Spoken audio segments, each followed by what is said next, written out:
Welcome everyone. So, we were discussing projectile motion, and in the last lecture we sort of reviewed the difference between the projectiles in real life versus your idealized version in the typical textbook. Now, here when I say projectile, what I have in mind, so that you should not think that projectile is simply just a ball that you throw into air, but it is also a bird which flies through air, or a plane that flies through air, or a rocket. So, we cover everything that can move through. This is a broad definition, and what we discussed in the last lecture is that apart from gravity, there are several other forces that are present, and the effect of the air, the fluid through which the projectile moves, is very significant on the how the projectile can move. And in the last lecture we mentioned three forces: the drag force, the lift force, and the thrust force. So, we discussed drag force in the context of friction.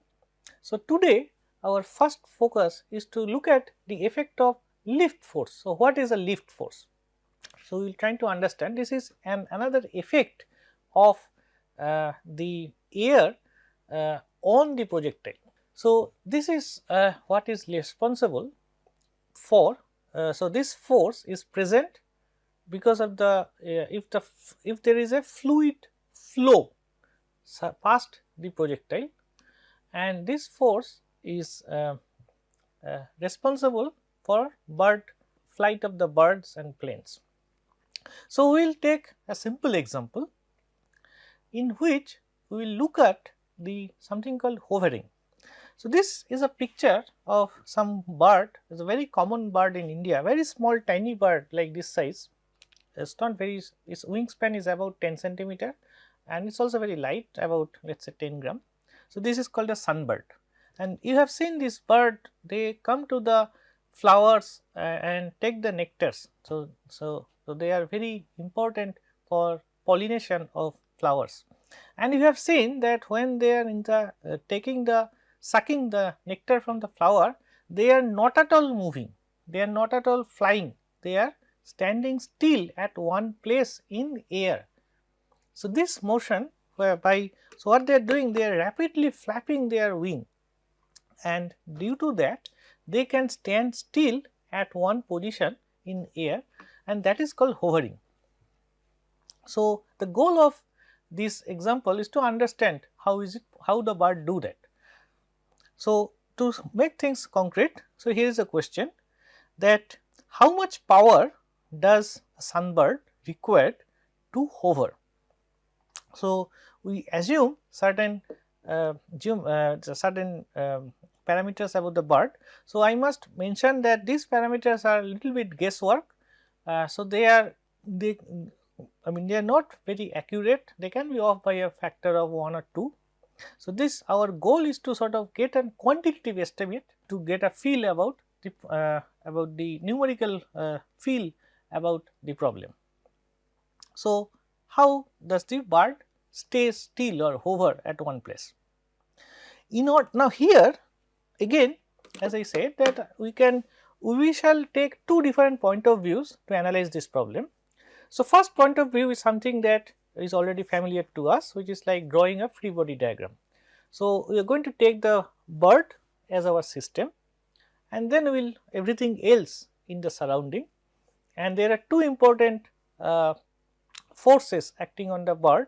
So, surrounding will consist of the earth and the air, and we will look at the interaction between the bird and the air, bird and the earth, and we will draw the free body diagram. So, this is effectively a problem of statics. So, we will do force balance, and then we will take a different point of view where we do we will come at the same result at a slightly different way of looking at it. We will apply the momentum balance. Now, one point, crucial point here, is that we know the weight of the bird is due to the mass mg, but we do not know how much is the lift force and what is the origin of the lift force. The origin of the lift force is very simple to understand. It is because the bird is flapping its wing So, it is creating a flow of air downward. So, the bird is transferring momentum to the air. So, and as we discussed before, that our principle that change in momentum is equal to the force acting on the system times F. So, if you look at the, if you consider air as the system, then the bird is transferring momentum, that means the bird is exerting force on the air. Then by Newton's third law, the air is also exerting a force on the bird, and this force is the lift force, and this force must act in the direction opposite to the weight of the bird to counter, and that is the reason the bird can stand still. So, this is one way of looking at the problem. Now, we need to derive an expression for the how much is this lift force, and here I am going to introduce to you a very important quantity, because the fluid, the air, because of the flapping of wings of the bird, the air is flowing. Now, when you have some fluid, something flowing, you have a current, and there is a very important concept that is used to measure how much some stuff is flowing. That concept is called flux. I am sure you have seen this flux in various other situations. So, what is flux? Simply speaking, imagine that you have a door, and this door has some area A, and then something is flowing through the door. So, and this, what is this something? Well, for example, if this something is charge, electrical charge, then the flow of charge is called electric current. This something can also be mass. For example, let us say you are watching some you place some kind of a door in a river, so, and water is flowing through the door. So, it could be mass, and then this flux of mass is called normal current or mass current. It could be energy such as heat energy. So, imagine that it is this door, the different two sides of the door has different temperature, then the heat can flow from the hot side to the cold side. So, it could be heat, and then this flux of heat is called heat current. So, this flux of water, you can also think of shower. So, when you switch on this shower, the water is coming through these nozzles, and there also these nozzles are like acting as doors through which the mass of water is flowing. So, in general, some stuff, so all these different quantities I am going to sort of call as stuff, something. Then what is the definition? So, we want to quantify the flow. So, what we say is that how much stuff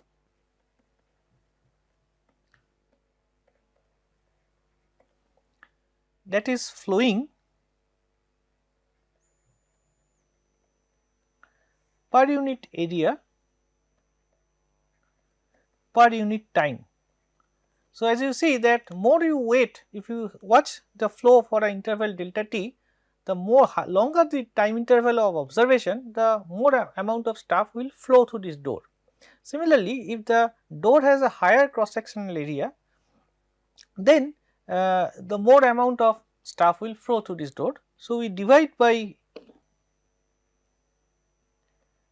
area, so per unit area per unit time, and here note that I have drawn in a way that the flow is perpendicular to the orientation of the door. If there is some component, so let us say if it is moving in some slanted direction, then all you have to do is that you have to take the component of the flow which is perpendicular to the door. The other component does not count because it is not going to flow through the door. So, it is always the flow perpendicular to the orientation of the door. So, this is flux. Now, another way of writing these flux is that, which is clear dimensionally, is that the stuff flowing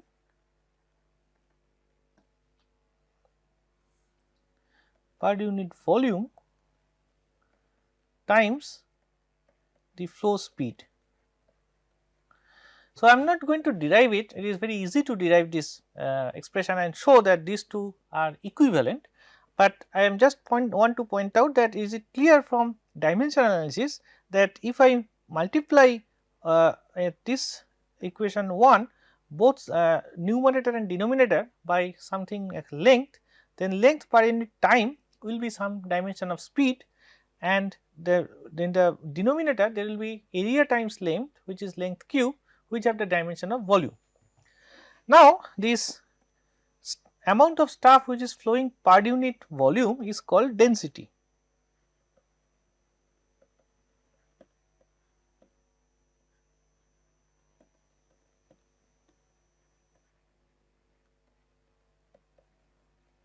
So, for example, if my stuff is a charge, then there is the charge density times the speed of the charge, that constitutes the flux. If it is mass that is flowing, mass of water that is flowing, then this is mass density, that is our normal density, times the speed of flow of the water. Let us say the water that is coming out of the shower or water that is flowing through here through a river. If it is energy or heat, then this will be in heat density or energy density that is flowing times the speed of flow. So, this is all we need to know for our analysis. Now, look at this particular problem that of the hovering of the bird. So, then what is this door? What is this door? So, the bird, so this is a schematic diagram. So, the bird, I am representing the bird by a cross sectional area of area L square. So, some length L, and then the cross sectional area is L square, and due to the flapping of wings, there is a flow of air downward, that is there is a flux of air downward. So, that means in this case what is flowing is momentum, and what we need to estimate is the momentum flux.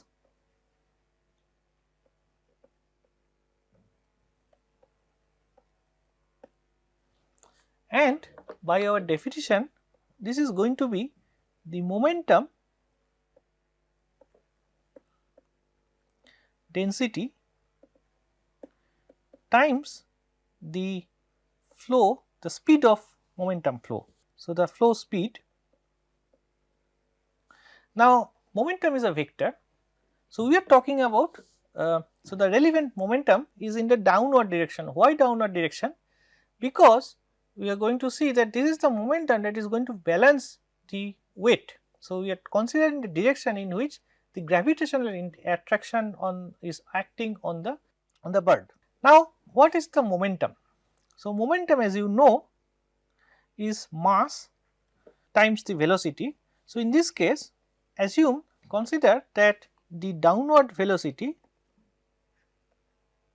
that is in the z direction, is in the downward vertical direction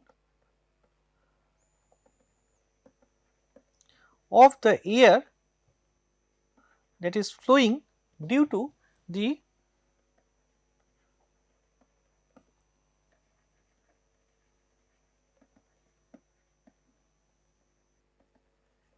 so then the momentum is the downward momentum in the, so let us write downward to sort of emphasize the direction of the momentum, will be m times Pz, and it is a density. So, per unit volume. So, this will be mass per unit volume of the air that is flowing. So, that means mass per unit volume is nothing but the density of the air. So, this is the density of the air times Vz represents the downward momentum density, and the flow speed of momentum is again Vz. So, that means the flux of momentum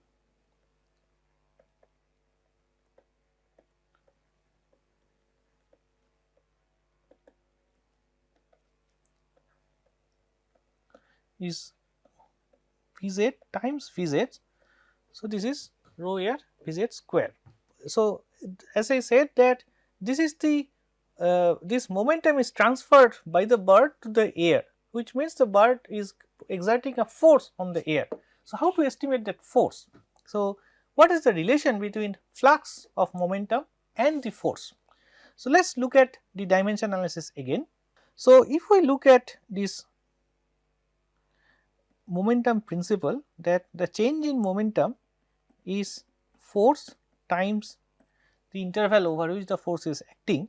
So, if we look at the momentum balance principle, then the relation between momentum. So, we find that the dimension of force is momentum by time. Now, if we multiply up and down by area,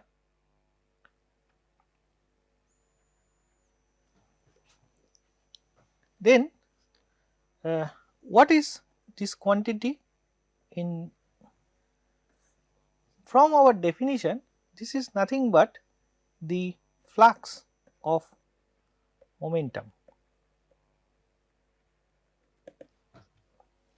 So, the flux of momentum times the area through which this momentum flux is passing gives you the force.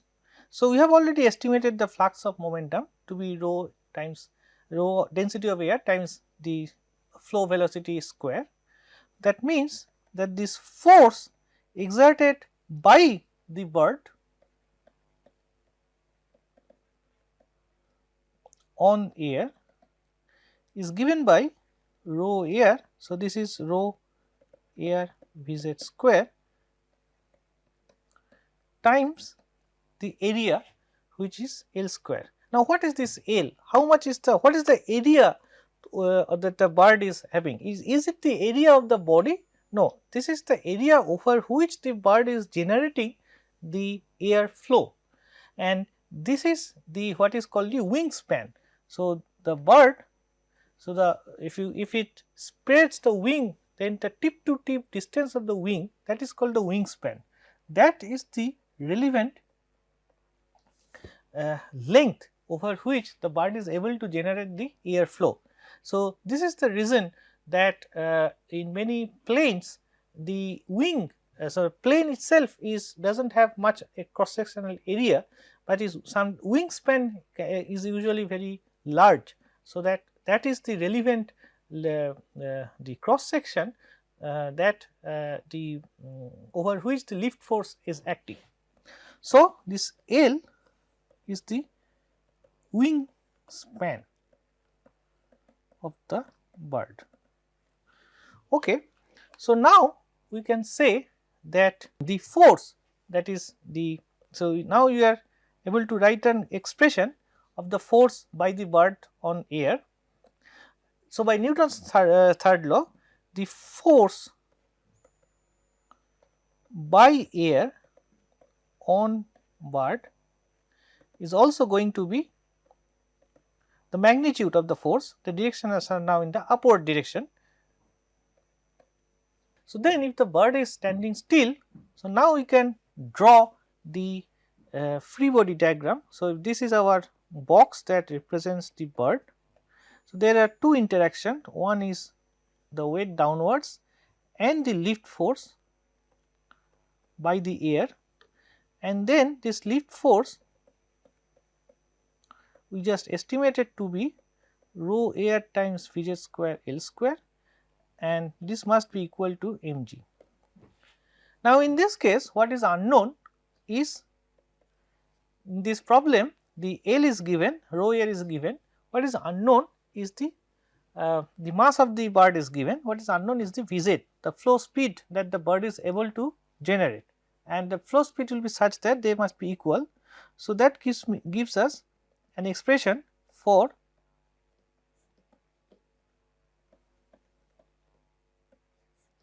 the flow speed due to the flapping of the wing. Now, the question is about the power generated by the bird. So, the power is work done per unit time, which is force times velocity. So, if the force is F, the force generated by the bird is F, then the power will be F times Vz. So, let us first and then this F in equilibrium, due to this equation we can use either of these expression. So, we are going to use the force to be equal to the weight of the bird times the flow velocity. So, let us first calculate the flow velocity. So, given that m is 10, so I am going to use SI unit consistently. So, this is 10 to the power minus 3 kg. I am going to assume g to be 10 meter per second square for simplicity. Then this density of the air is 1 kg per cubic meter, and the wingspan is 10 centimeter, that is 10 to the power minus 1 meter.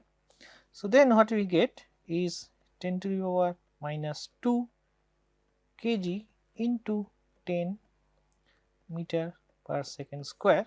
Again, note that I am deliberately writing the units to emphasize that this expression is not only the numbers, but the units are also important, because if you change the system of units, then the numbers will be also different.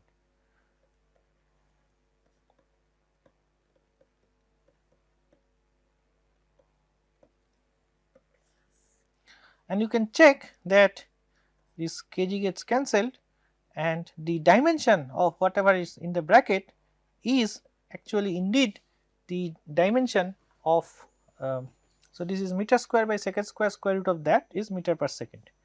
So, this is about this part gets cancelled. So, this is about square root of 10 meter per second, which I am going to approximate as 3 meter per second for simplicity. So, then the power will be about 10 to the power minus 2 kg into 10 meter per second square into 3 meter per second, and this is in the, you can verify the dimension is the dimension of watt.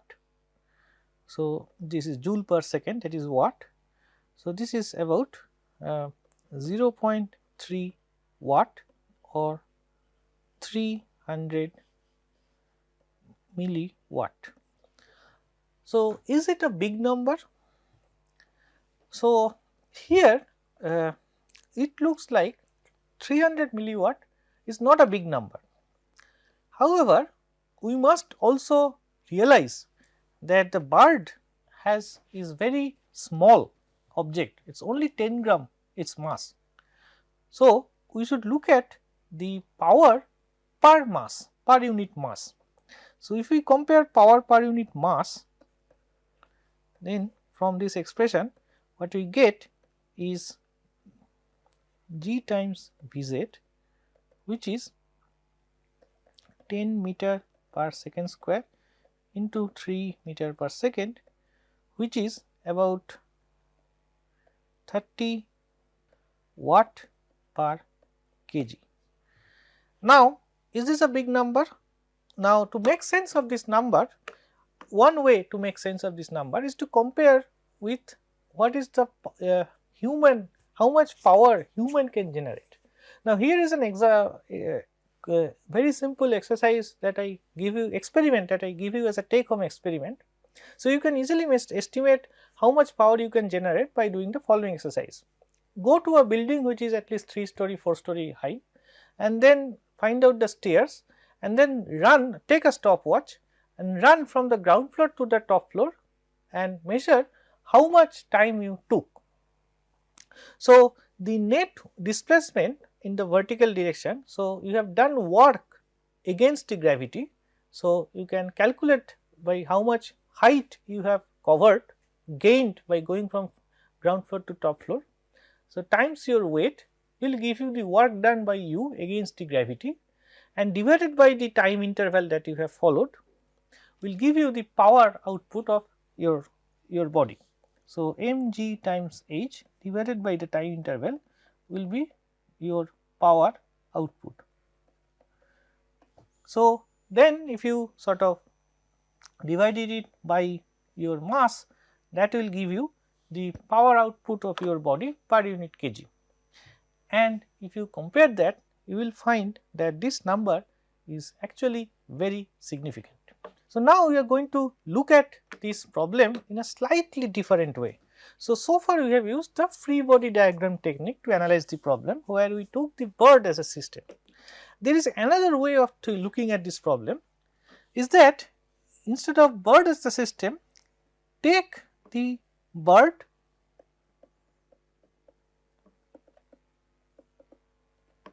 plus the earth plus the air as our system. So, this is a closed system or isolated system. So, there is, in the sense that there is no external force acting on, if we choose, if this is our choice of the system. So, then the total momentum is 0. But now you can look at there are momentum transfer from one part of the component of this system to another part. How? Because the earth is giving force, exerting force on the bird. So, earth is transferring momentum to the bird. Now, so if the bird does not do anything, because of this force that earth is giving to the bird, it will fall down, it will simply fall. So, the bird has to transfer this momentum somehow, so that it does not fall. So, that is, so you can think of this, that the bird is flapping the wing to transfer momentum from itself to the surrounding air. So, bird is flapping wing, transfer momentum from itself to the surrounding air, and it is gaining momentum, if it does gaining momentum due to the gravitational attraction from the earth. Now, if it is able to transfer the amount of momentum that is gaining from earth, full amount to the air, then it can maintain the height and it can hover still at one place in the air. So, this is a slightly unusual way of looking at the problem, but this is a very powerful approach which has you can use in many different difficult situations. So, you track the consider an isolated system and track the momentum flow. So, again at the steady state, so if the bird is stationary in air, that is the hovering, this means the amount of momentum it gained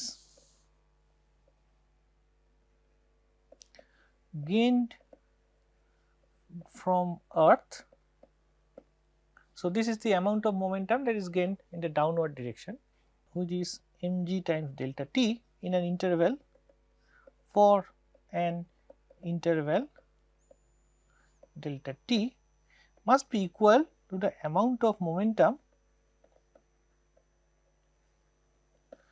transferred to the air by flapping, which we have just calculated to be times, this is the flow, and times delta t will give you the total amount shifted. So, if you equate them, you get back the same equation. Now, what happened to the momentum that is gained by the air? So, if we ignore all the frictions, so we can simply assume that air transfers this momentum, because air is in contact with the earth, transfers this momentum back to the earth. So, in our this 3 component system, there is a flow of momentum that goes from one component to the another. And this is an example of this momentum flow diagram. Again, the point is that in this way we can ignore lot of details about our specific details about the system and still can gain lot of important insight and analyze problems. So, this is the power and beauty of applying the conservation laws, the conservation of momentum, conservation of energy, etc. Now, our next example, we are going to look at the third force that is important for projectile motions, that is the thrust force, and we are going to look at the effect of thrust force on the rocket motion. Now, again I am going to emphasize on real rockets as opposed to the textbook rockets.